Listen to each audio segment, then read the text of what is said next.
February 8th, 1943, Evelyn to Phil. Precious Phil, I had intended to buy a girdle today, but called the doctor first to find out if it was okay. My present one is beyond repair. The doctor is leaving February 19th and told me to come out tomorrow without fail. He thinks I need a garment with more support.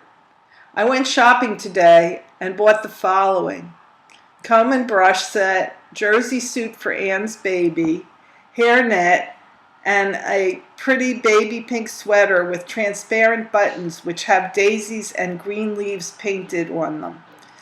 There are 3 flowers,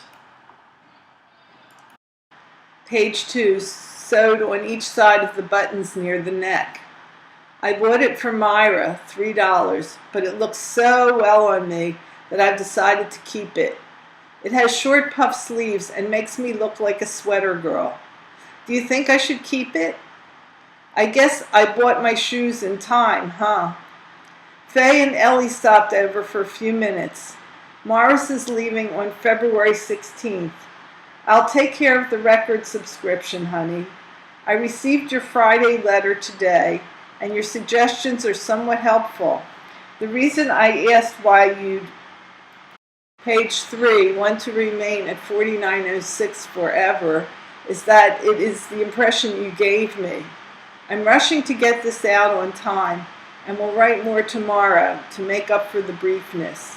Good night, sweet. I love you oh so much. Your Evie.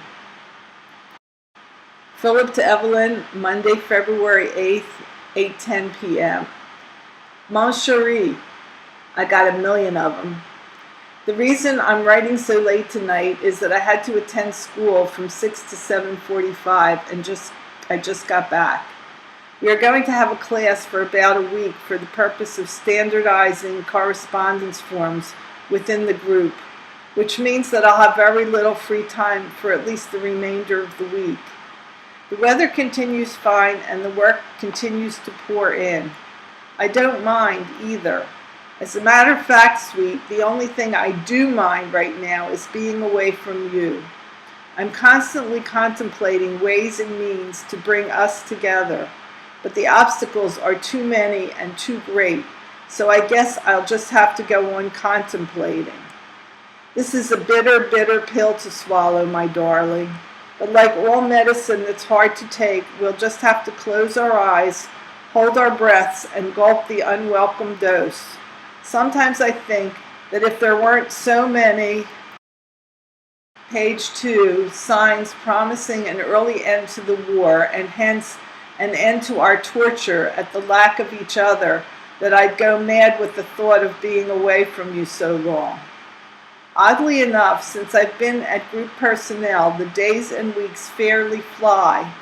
I'm so thankful for this blessing. I have a suspicion that the recent spring-like weather only serves to heighten my longing for my Chippy. Think there's any foundation for the thought, darling? Your Saturday letter arrived this morning. As a consequence, I'm eagerly awaiting the princess's pictures.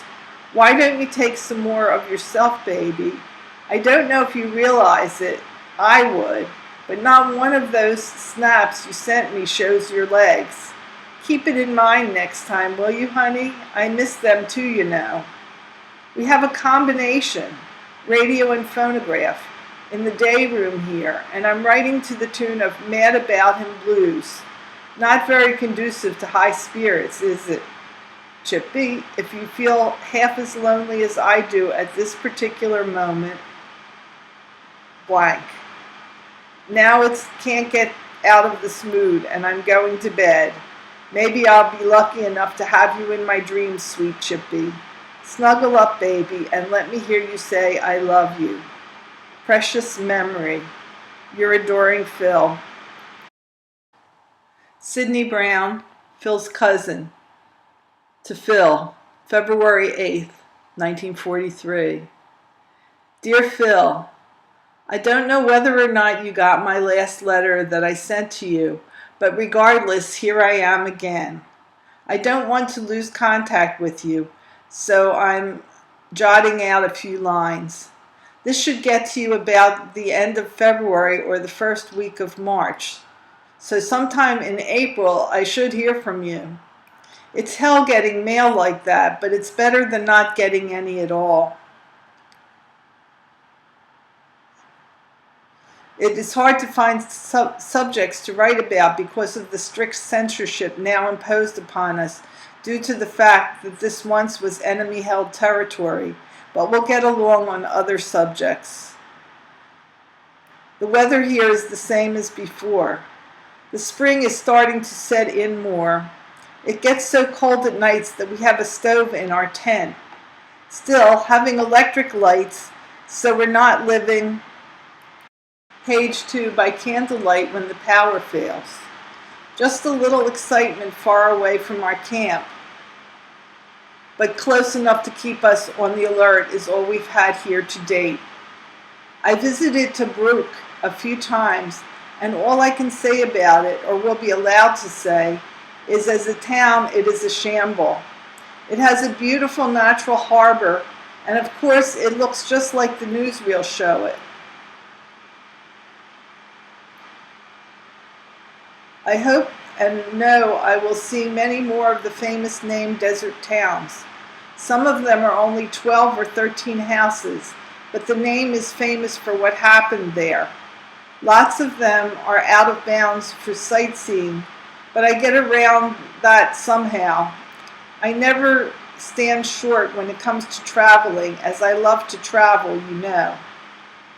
As for my personal self, I'm okay. I put in for warrant officer, but I doubt if anything comes of it.